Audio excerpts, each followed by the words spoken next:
Hi, I'm Mike from 1A Auto. We've been selling auto parts for over 30 years.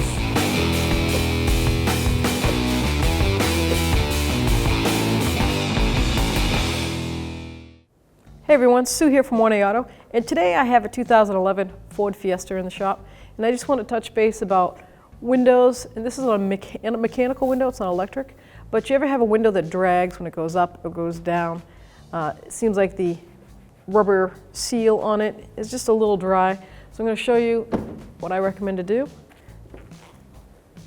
So in this case, I'm going to crank the window all the way down, and I have like a silicone spray.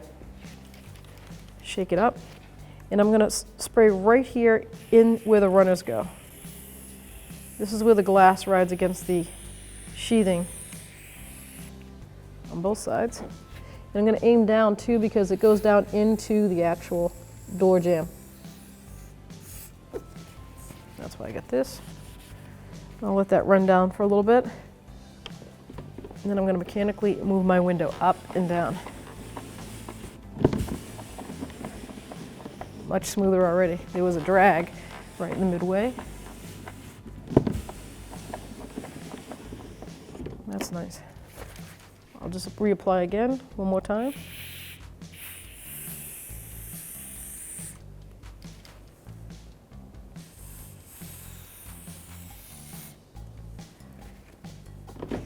Bring my window all the way up, and I'll wash my glass. Thanks for watching. Visit us at 1AAuto.com for quality auto parts, fast and free shipping, and the best customer service in the industry.